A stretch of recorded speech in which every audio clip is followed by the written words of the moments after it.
كثير جدا. كثيرة الحمد لله. نعم. ما زلت في جاوة الشرقية إن شاء الله سأنطلق غدا إلى الراية. الآن ما زلت في جاوة الشرقية الحمد لله. في أمان الله Ustaz. جزاكم الله على الدعاء دعواتكم. فأنا حقيقة أنتظر هذا نهاية المنع في السفر. اليوم هو آخر شيء 24 وغدا لعله لا يوجد أي يعني منع في السفر إن شاء الله.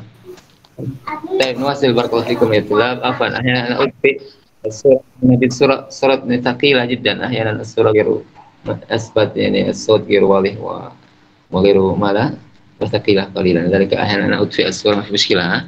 المهم أنتم تتابعون جيدا. بارك الله فيكم. حسنا Ustaz. نعم فالآن وصلنا في قول المؤلف أين ولا يلزم وتجري وتجري في النيابة. جيد بارك الله فيكم. إذن سنبين من هذه النقطة. قال المؤلف رحمه الله تعالى وتجري فيه بمعنى في القبض بالمرهون النيابة. المراد هو قبض المرهون هذا يجوز بالنيابة لا يلزم المرتهن مباشرة هو الذي يقبض المرهون بل يجوز أن يجعل نائبه كولده وأخيه وشخص آخر نائبا للمرتهن. واضح؟ هذا معنى تجري فيه في القبض النيابة. لكن لا يستنيب راهنا. لا يجوز أن يستنيب المرتهن في قبض المرهون راهنا لأنه يؤدي إلى وحدة القابض والمقبض. فسيصير الراهن هو المقبض والقابض في نفس الوقت. هذا لا يجوز. كيف يسلم المرهون إلى نفسه؟ لذلك هذا يقول لكن لا يستنيب راهنا لأن الراهن هو الذي يسلم. فكيف يسلم المرهون إلى نفسه إذا كان هو نائب عن المرتهن وهو راهن والذي يسلم فلا يؤدي إلى مشكلة. واضح؟ ولا عبده ولا يجوز كذلك أن يستنيب المرتهن عبده. عبد من؟ عبد الراهن. لأن عبد الراهن يعني من يعني ملكية الراهن بالتالي كأنه هو ولكن في المأذون له وجه في العبد الذي أذنه المرتهن والراهن أذن له لأن يقبض هناك وجه آخر من الفقهاء من يجيز ذلك. ولكن على كل حال الأفضل لا يستنيب عبده ولو كان مأذونا في ذلك. ويستنيب مكاتب. أما العبد المكاتب فيجوز الراهن يجوز ماذا للمرتهن أن يستنيب عبد الراهن المكاتب. لماذا؟ لأن العبد المكاتب سيصير حرا بعد قليل فكأنه شيء آخر ليس من ملكية السيد. نعم. بالتالي العبد المكاتب والعبد الذي بينه وبين سيده عقد بأن يدفع شهريا كذا وكذا حتى إذا بلغ مبلغا معين صار حرا. هذا المكاتب كما قال تعالى وكاتبوهم إن علمتم فيهم خيرا فهذا جائز. ثم قال المؤلف ولو رهن وديعة عند مودع أو مغصوبا عند غاصب لم يلزم ما لم يمضي زمن إمكان قبضه. لأن لزوم الرهن كما سبق هو بالقبض وليس بمجرد العقد بل بقبض المرهون. فكيف إذا كان المرهون أصلا وديعة عند مودع وموجود عند مودع ومغصوبا عند غاصب كيف يعني ماذا طريقة القبض وهو مقبوض أصلا قبله؟ نعم. هل فهمتم هذه المسألة؟ شخص أودع وديعة عند آخر في البداية وديعة ثم المودع الذي يودع شيئا يستقرض قرضا بمليون، ثم المودع يقول أين الرهن؟ أريد رهنا، فقال الشيء الذي أودعته عندك هو يكون مرهونا. يكون ماذا؟ مرهونا. واضح؟ وكذلك مثال ثاني، رجل وصب أرضا مثلا، ثم المغصوب منه استقرض مالا من الغاصب، فقال الغاصب أين الرهن؟ أريد رهنا لهذا الدين، فقال المغصوب منه الأرض التي غصبتها هو رهن هو رهن، هو المرهون. إذن في هذين المثالين المرهون أصلا موجود عند المرتهن، لأنه مودع عند لأنه وديعة عند المودع. ومثال آخر مغصوب عند غاصب، فكيف طريقة القبض إذا كان هكذا؟ فقال لم يكن لازما ما لم يمضي زمن إمكان قبضه. زمن إمكان قبضه يعني كأنه يقبضه من جديد، تقريبا تسليم مثلا المغصوب أوراق الأرض إلى بيت الغاصب، إلى بيت المرتهن، هذا كم يحتاج إلى فترة. هذا هو كأنه من البداية، ليس مباشرة عندما تم العقد صار قابضا مباشرة، لا، بل ينتظر مدة إمكان قبضه كما لم يكن موجودا عنده، كأنه ما زال عند الراهن فيسلم ويقبضه المرتهن هكذا من جديد. لماذا هكذا؟ لأن القبض السابق ليس باسم الرهن بل باسم الوديعة، وآخر باسم الغصب، وبالتالي التحول من حال الوديعة إلى حال الرهن يحتاج إلى قبض جديد. يحتاج إلى ماذا؟ قبض جديد، فيتصور كأن الراهن يسلم من جديد هذا الشيء الذي يكون مرهونا. نعم، فهمتم هنا؟ إذا سؤال، إذا بمعنى أن رهن هذا يشترط به الحلول هذا؟ يشترط يعني أن يسلم من البداية، كأنه نعم يسلم هذا الشيء. كم يحتاج مثلا إذا كان هذا المرهون مثلا دراجة أو مودع دراجة، كم يحتاج إلى تسليم الدراجة المعتاد، يعني المدة المعتادة عادة تسليم الدراجة من بيت الراهن إلى المرتهن، هذا كم يحتاج إلى وقت؟ ممكن نصف ساعة، ممكن ساعة، سوريا فقط. لماذا؟ لأن الأصل المرهون خلاص في يد المرتهن وديعة.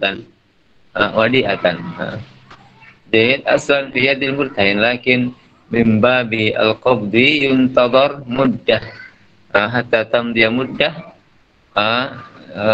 يمكن قبضه من إمكان قبضه كما هو في البداية. الله أعلم. فقط يعني فقط. أستاذ مدة هنا كيف يكسي تسد؟ يعني مثلا مدة إيصال الدراجة إذا كان المرهون هو الدراجة، فماذا؟ تسليم الدراجة إلى بيت المرتهن كم يحتاج إلى مدة هكذا. كم يحتاج إلى مدة؟ مثلا البيت قريب يحتاج إلى نصف ساعة فقط، إذن يقدر نصف ساعة، يعني مدة القبض نصف ساعة لأن البيت قريب مثلا، وهكذا. فهذا يقدر تقديرا. نعم. وهذا طبعا في القول الراجح في المذهب، وإلا فهناك خلاف يعني. هذا هو.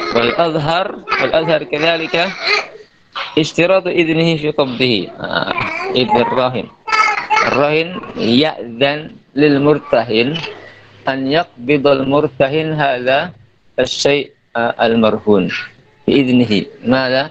لأن القبض السابق ليس باسم الرهن كما شرحت آنفا، بل القبض السابق هو إما باسم الوديعة وإما باسم الغصب. وبالتالي إذا تغير الحال من الوديعة إلى المرهون أو من الغصب إلى المرهون فهذا القبض يحتاج إلى إذن الراهن الذي هو صاحب الشيء يحتاج إلى إذنه فإذا أذن في قبضه وخلاص إذا تحول من ماذا من الوديعة إلى من الوديعة إلى ماذا المرهون أو تحول من المغصوب إلى المرهون وهكذا يحتاج إلى إذنه واضح مرة أخرى لأن القبض السابق ليس باسم المرهون بل باسم الوديعة أو باسم ماذا باسم الغصب نعم. طيب الصفحة التالية أيوة الحمد لله ولا يبرئه ارتهانه عن الغصب فهمتم هنا وإن كان الغاصب يقبل الرهن من المغصوب فهذا لا يجعل الغاصب بريئا عن حكم الغصب الغاصب يبقى غاصبا الآن صار مرهونا ويقبل هذا الغصب صار مرهونا عنده ولكن فهذا الارتهان قبوله للرهن قبول الغاصب للرهن هذا لا يبرئه لا يجعله بريئا عن المسؤولية وعن الإثم وعن الضمان إذا تلف هذا يبقى لأن الغصب جريمة بالتالي قبول الغاصب هذا المغصوب رهنا لا يبرئه لا يجعله بريئا يبقى هو مسؤول في ذلك في الغصب فهمتم هنا هذا معنى ولا يبرئه ارتهانه من الغصب عن الغصب فهمتم هذه النقطة طيب ولا يا شباب هذه العبارة ولا يبرئه lama Zat ayo Ustaz. Apa Ustaz? Negara Ustaz. lama apa Zat? Sama. ayo nukah wala yubri'uhu irtihan لا يبرئ نعم لا يبرئ معناه لا يجعل الغاصب بريئا عن الغصب وإن كان الغاصب صار مرتهنا لأنه يقبل الرهن من المغصوب منه فيتحول هذا المغصوب إلى مرهون ولكن قبول الغاصب الرهن المغصوب منه هذا ليس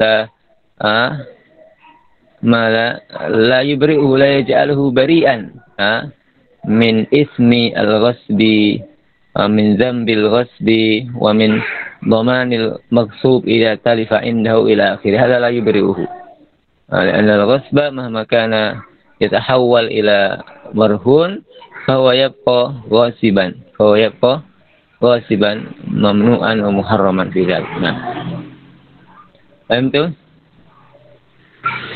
نعم Zat ما قال مالك يبرئه الإيداع في الأصح يبرئه الإيداع في الأصح أما إذا جعله وديعة عنده وليس رهنا بل جعله وديعة هذا يبرئه صار يعني المودع بريئا عن الضمان إذا تحول المغصوب إلى ماذا الوديعة يبرئ الإيداع لماذا لأن الوديعة من صفات الوديعة هو عدم الضمان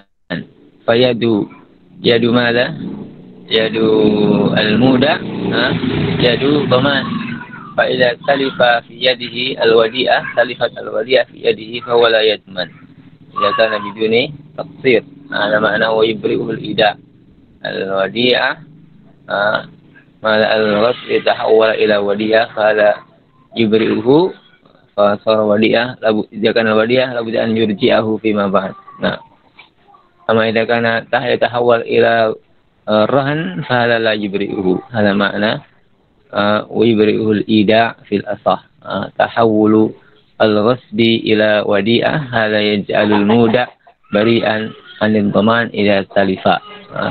Wa yajibu alaihi an yurji fi mabad di anha wadi'ah.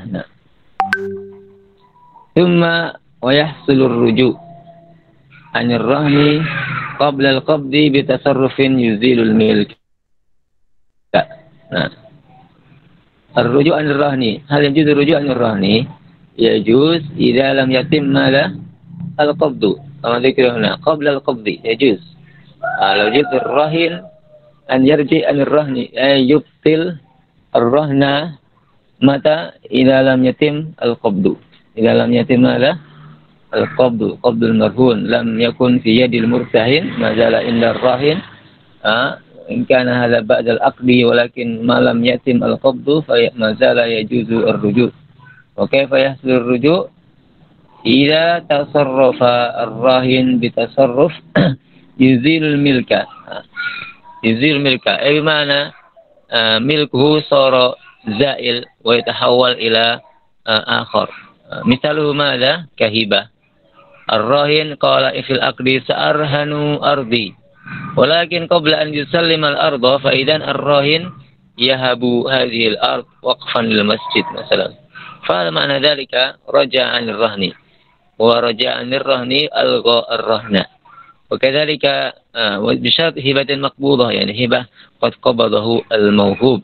Fa hala ma'na dhalika qad raja'a 'anil rahni wa kadzalika wa bi rahnin maqbudin kadzalika qala ana sa'arhan darajati ilaika ya fulan misalan ya Zaid wa qabla an yusallim ad-darajah marhunan ila Zaid fa idan huwa qad rahana ila man ila misalan Amr ila Amr maqbud qad qabadahu Amr mana dzalika ar-rahan alladhi ma'a Zaid qad mala raja'a anhu wa abtalahu wadih fa hadhihi tasarrufat idza ja'ala al-milka yazulu anhu fama dhalika huwa qad raja'a 'anil ar-rahni as-sabiq wa kadzalika huna wa kitabah kadzalika ya aqada as-sayyid aqdal mukatabah ma 'abdin alladhi sayarhanuhu wa lam yatim al-qabdu fa hala man dhalika raja'a 'anil rahni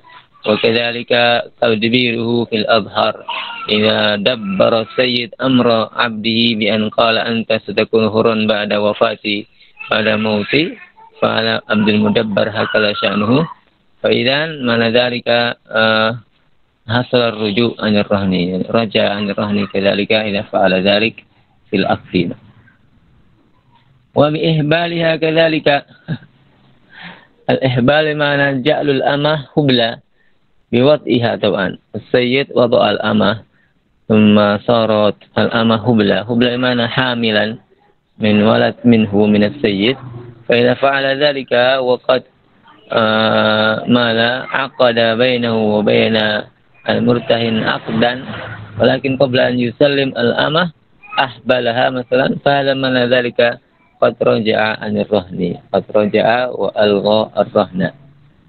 Lal wada' wa tazwij amma mujarradul wad'i alladhi la yahsulul ihbal wada' faqat walakin lam takun al-ama hamilan bisababi hadzal wada' fala la yuaddi ila ar-ruju' fi ar-rahni ar-rahn baqi na wa tazwij kadzalika tazwijul amah la yuaddi ila ruju' fi ar-rahni yabqa lil amah yani marhunan fal wata' wa tazwid yakhtalif an ma qablahuma thumma walau mata al-aqiru qabla al-qabdi aw junna aw takhammara al-asiru aw abaqa al-abdu lam yabtul ar-rahn fil asah ma dhukira fi khilaf shadid lakin fil asah lam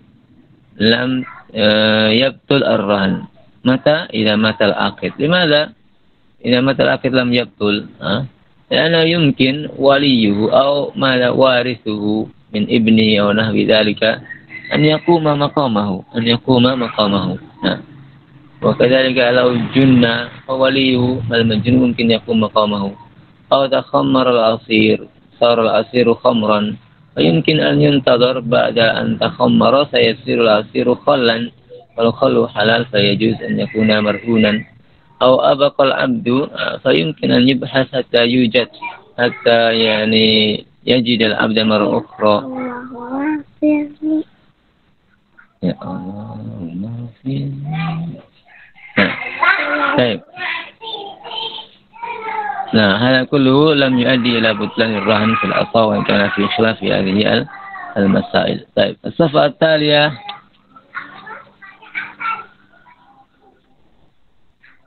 طيب. ثم قال المؤلف رحمه الله تعالى: وليس للراهن المقبض تصرف يزيل الملك. الراهن المقبض، ما المراد الراهن المقبض؟ الراهن الذي يقبض المرهون. يعني معنى المرهون ما زال يعني يكون في يد الراهن، يجوز ذلك؟ يجوز، يجوز ذلك. فمثلا لكن لابد أن يسلم أولا إلى من؟ المرتهن، ثم بعد ذلك يسترد، يطلب مرة أخرى لأنه يريد أن ينتفع بهذا المرهون، فهذا جائز. يعني المرهون في الأصل ما زال ملكا للراهن، فيجوز الانتفاع بملكه. لذلك يقول: وليس للراهن المقبض، الراهن الذي يقبض المرهون في يده، في يد الراهن، لا يجوز ماذا؟ تصرف يزيل الملك. تصرف يزيل الملك. مثلا هو يرهن دراجته، ثم قال للمرتهن: أفن أريد أن أستعمل الدراجة، تفضل لا بأس، مثلا فيستعمله مثلا. فهذا لا يجوز أن يبيع. استعمال فقط يجوز، ولكن بيعه لا يجوز، لأن البيع يزيل الملك. أما مجرد الاستعمال فهذا جائز للراهن أن يستعمل المرهون، لأن هذا له، ما زال له. لكن في إعتاقه أقوال. طبعا الإعتاق مما يزيل الملك، مما يزيل ماذا؟ الملك. ولكن في هذه المسألة أقوال. هناك من يقول بجوازه، هناك من يقول بعدم الجواز، منها من يقول يجوز بشرط أن يكون السيد موسرا، كما هو الأظهر في هذه المسائل. فقال: أظهرها ينفذ العتق من الموسر ويغرم قيمته يوم عتقه رهنا. فهمتم؟ إذن العبد الذي يكون مرهونا والسيد يعتقه وهو مرهون، وهو العبد في حالة كونه مرهونا، فالأظهر في هذه المسألة أنه صحيح إذا كان الراهن موسرا، بشرط أن يكون الراهن مالا موسر، عنده مال، والمال يستعمله للغرامة ليغرم قيمته. إنما أعتق عبده. هنا السيد: هل أنت غني أيها السيد؟ كم قيمة العبد؟ 100 مليون. إذن عليك أن تجعل 100 مليون هذا مكان الرهن، بدلا من الرهن، فيجعل هذا بدل العبد ماذا؟ ثمنه.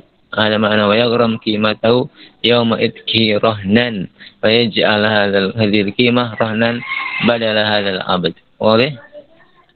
ذلك يشترط أن يكون مسرا، لأن الفقير إنما يبيع العبد ولا يستطيع أن يضع هذا الثمن رهنا، فيستعمل لحاجته. أما الغني فيستطيع أن يجعل ثمن العبد رهنا، فلا يستفيد منه إلا بعد انفكاك الدين. ثم وإن لم ننفذه فانفك لم ينفذ في الأصح، على حسب القول الثاني، لأن هناك الأظهر. إذا مقابل الأظهر إن لم ننفذه وهو عدم النفاذ، بمعنى السيد وإن كان موسرا ثم أعتق عبده المرهون فهذا لم ينفذ. لم ينفذ معنى لم يقع هذا العتق، فلا يتحول إلى هران، لأنه ماذا؟ مرهون. ولكن فانفك الرهن بسبب دفع الدين أو إبرائه أو نحو ذلك. المهم دين هذا السيد انفك إما بدفعه أو نحو ذلك، فقد أعتق قبل انفكاكه، فهذا الاعتاق لم ينفذ في الأصح. وإن كان الدين قد انفك بدفع الدين ولكن المشكلة هو أن الإتق حصل حين كون العبد مرهونا فهذا على حسب القول ماذا الثاني هذا لا ينفذ. لماذا لا ينفذ إتقه؟ لماذا؟ لأن الإتق العبد المرهون هذا لا ينفذ، وإن كان بعد ذلك انفك الرهن بدفع الدين ونحو ذلك فالعبد ما زال عبدا لم يتحول إلى حريته. هذا الأظهر في المذهب. نعم. فهمتم؟ خلاص لا نطيل في البحث عن العبد والإماء يا شباب. المهم نفهم قليلا ونمر سريعا لأن هذه الأمور لم يكن موجودا في هذا الزمان. ثم قال المؤلف رحمه الله تعالى ولو علقه بصفة فوجدت وهو رهن فكالإعتاق. مثلا السيد علق الإتق بصفة، وهذه الصفة مثلا كونه حافظا. قال السيد أيها العبد إذا أصبحت حافظا للقرآن جزء 30 فقط أو 30 جزءا على حسب ما يريد السيد فأنت حر. جيد. فأنت حر إذا استطعت ذلك. والعبد يجتهد. فإذا هذه الصفة وجدت وهو رهن، وهو ما زال في مدة الرهن، لم ينتهي مدة الرهن.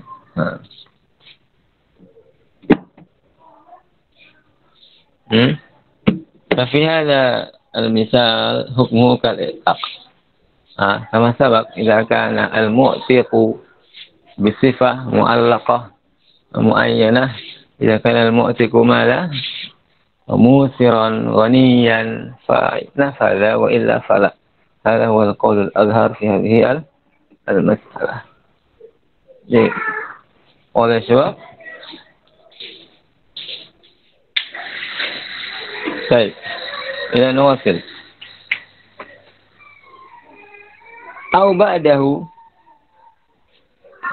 حصل هذه الصفة حصل بعد انفكاك الرهن. مثلا انتهى عقد الرهن بعد 2 والعبد انتهى من حفظ القرآن بعد 3 سنوات. إذن عندما انتهى حفظ 30 جزءا العبد خلاص ليس مرهونا لأن الرهن قد انفك.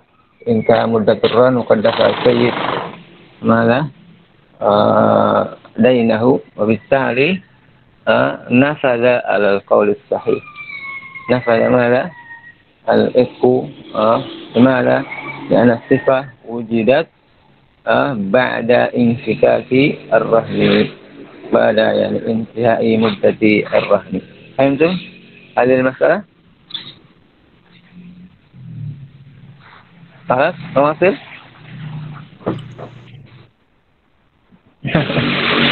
Hai nukta fi'lan ini. Ustaz, ada masduk Ustaz? Masduk. Fi ay ibarah ya sebab ya akhi. Ayo, jamil.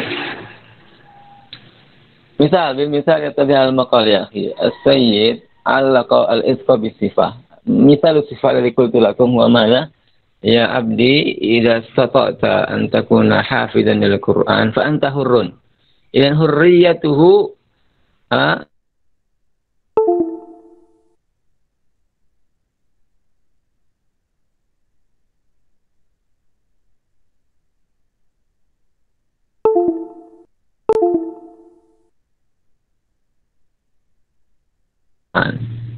وهو رهن وهو ما زال مرهون. هو ما زال مرهونا في ذلك الوقت. مثلا الرهن لمدة 2 ولكن العبد يجتهد لمدة 1 فقط أنهى حفظه للقرآن. إذن هو ما زال رهن لأن الرهن مثلا لمدة 2 وهو قد حفظ لمدة 1 فقط. وقد قال السيد قبله إذا حفظت القرآن فأنت حر. إذن هنا حكمه مثل الإعتاق السابق. إذا كان السيد موسرا غنيا فنفذ هذا الإعتاق وبالتالي هو يغرم قيمته ويجعل قيمته رهنا مكانه. واضح. ولكن إذا حفظت بعد 3 سنوات طبعا والرهن ومدة الرهن سنتين ومدة الرهن سنتين فقط. إذن بعد 3 سنوات معنى ذلك أن العبد ليس مرهونا خلاص، ليس مرهونا. فإذا كان كذلك طبعا نفذ الإتق ما دامت هذه الصفة قد وجدت.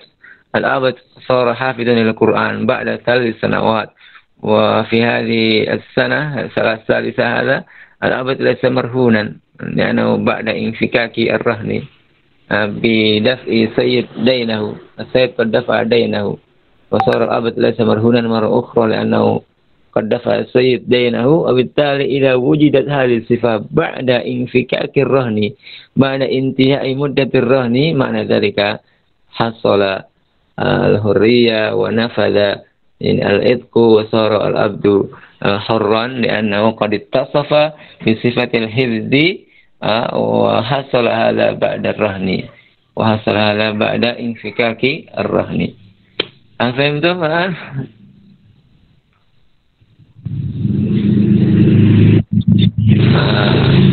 الذي يفهم تعاونوا مع زملائكم يا شباب. حاول أن تشرح بأسلوبكم حتى تفهموا جيدا. ربما بأسلوبي لم تفهموا جيدا بعضكم، فممكن تسأل إخوانكم زملائكم الذين فهموا، سيبين لك بأسلوبه لعله أقرب إلى الفهم. تعاونوا على البر والتقوى والفهم والإفهام. طيب نواصل. مما لا يجوز تصرف الراهن هو رهنه لغيره. واضح؟ أن يرهن مرة أخرى لغيره. قد رهن إلى زيد مثلا، ثم رهن مرة أخرى إلى بكر نفس الشيء، فهذا لا يجوز. رهن عبده إلى زيد ثم قال عفوا زيد أريد أحتاج إلى عبدي لأستعمله مثلا، ثم لما أخذ رهنه مرة أخرى إلى بكر، فهذا لا يجوز، لأن كما سبق لا يجوز رهن واحد بدينين كما سبق. لذلك هنا يقول ولا رهنه لغيره. خلاص يكفي إذا رهن إلى فلان هو مرهون عند فلان ليس عند غيره. ولا التزويج، ولا يجوز كذلك تزويجه. تزويجه أصل لا يجوز.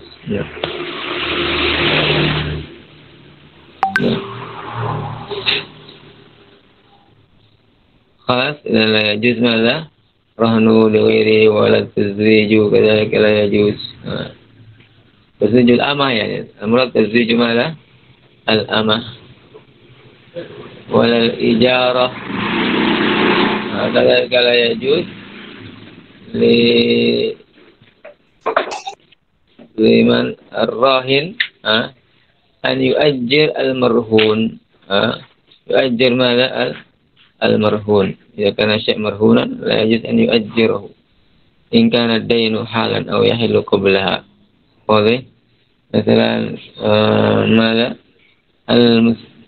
المرهون بيت لمدة 2 مثلا، فلا يجوز أن يرهن لمدة 2 وزيادة. المهم إنما إن فك الرهن ويحتاج إلى سداد الدين لابد أن يكون هذا المرهون ليس مستأجرا، لأنه إذا كان مستأجر لا يستطيع أن يبيع لأنه مستأجر. بالتالي لابد أن يكون ماذا؟ يحل بعدها. نعم إذا كان يحل قبلها لا يجوز. لابد أن يكون ماذا؟ الدين يحل بعد الإجارة. مثلا الدين سنة الإجارة عفوا الرهن 2 ثم الإجارة لمدة 1 هذا لا بأس يجوز. إذا بعد 1 خلاص لا يؤجر. ذلك بعد 1 انتهت الإجارة، وبعد 2 إذا لا يستطيع أن يدفع ممكن يباع لأنه ليس مؤجرا. نعم. هل فهمتم شباب؟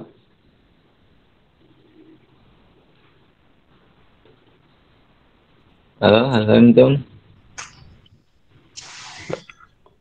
خير مرات لا مرات أين فين الكلمة؟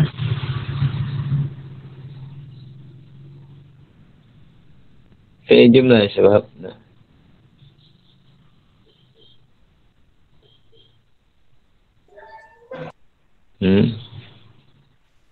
والإجابة نعم. مرة أخرى إذا كان البيت مرهونا لا يجوز للراهن أن يؤجر هذا البيت لأنه مرهون، وهذا إن كان الدين حالا، إن كان الدين حالا يقال يدفع الآن فلا يجوز ماذا المرهون بدين حال أن يؤجر، أن الدين الحال الذي قد حان وقت دفعه لابد أن يدفع الآن وإلا سيباع على البيت، وإذا كان هذا البيت مستأجر فلا يستطيع أن يباع، فلا يستطيع أن يبيع هذا البيت، لذلك لا يجوز. أو يحل قبلها، أو ماذا يحل الدين أو الرهن قبل ماذا؟ قبل أين ضمير هذا؟ يحل الدين قبل نهاية الإجارة، قال انتهي مدة مثلا الدين يحل بعد سنة والإجارة سنتين مثلا. إذن بعد السنة حان وقت دفع الدين الذي يكون المرهون هو البيت، لكن البيت ما زال مستأجر لمدة سنتين، فهذا مشكلة، لأنه إذا لم يستطيع المدين أن يدفع دينه حكم الرهن هو أن يباع المرهون، لكن في هذه الحالة المرهون بيت والبيت غير ممكن أن يباع لأنه مستأجر، لأنه ما زال مستأجر لمدة سنتين، وبالتالي إذا كان هكذا فلا يجوز الإجارة بهذه الصفة. إجارة ماذا؟ المرهون بهذه الصفة، مع الصفة إن كان الدين حالا لا يجوز، أو الدين يحل قبل انتهاء مدة الإجارة كذلك لا يجوز إذا كان كذلك. واضح؟ لماذا؟ لأن إنما يحل الدين وقت دفع الدين لابد أن يكون المرهون ليس مستأجرا. ولا الوطأ كذلك، الأصل لا يجوز للسيد أن يطأ أمته المرهونة، أصل لا يجوز، لأن هذه الأمة إذا وطأها يخشى أن يكون حاملا، أن تكون الأمة حاملا أو هبلة بعد ذلك، إذا صارت هبلة سيصير حرا، وهذه مشكلة. إذا كان حرا إذا لا يوجد ماذا؟ لا يوجد يعني المرهون إذا. فإن وطئ، لكن إن وطئ قدر أنه وطئ فالولد حر، الولد ولد يعني من هذه الأمة حر، والحر لا يمكن أن يكون مرهونا، لا يمكن أن يكون ماذا؟ مرهونا. نعم، فهمتم؟ الأصل لا يجوز وطء الأمة، الأصل ماذا؟ الأمة يعني أقصد يعني الأمة المرهونة، ما دامت هي مرهونة لا يجوز للسيد أن يطأها حتى يدفع يعني دينه، حتى يدفع دينه. نعم. ثم وفي نفوذ الاستيلاد أقوال العتاق. نعم. بحكم الاستيلاد هل نفذ أو لم ينفذ، هل وقع أو لم يقع، هل صح أو لم يصح، أو بطل أو لم يبطل، فهذا حكمه مثل الأقوال في العتاق السابقة، أي إذا كان مسرا نفذ وإلا فلا. نعم. ما المراد نفوذ الاستيلاء يا شباب؟ الاستيلاد ليس استيلاء، الاستيلاد بالدال، المراد ماذا؟ طلب الولد. الاستيلاد لغة طلب ماذا؟ الولد، ولكن المراد في باب الأمة الاستيلاد هو أن يطأ الزوج، أن يطأ السيد الأمة حتى جعلها قبل فيخرج منها الولد. هذا هو. إذن أن يعني يحبلها السيد جعل الأمة حبلا، على معنى الاستيلاد. السيد يريد منها الولد فيطأها فصار هبلا وصار ينجب ولدا. هذا هو معنى الاستيلاد. هل الأمة المرهونة يجوز للسيد أن يطلب منها الولد يطأها من أجل أن يعني تنجب ولدا، يجوز أو لا يجوز؟ فحكمه مثل الأحكام في الإعتاق، مثل الأحكام في الإعتاق السابقة، بمعنى إذا كان السيد موسر هذا نفذ، وإلا فلا، كما سبق.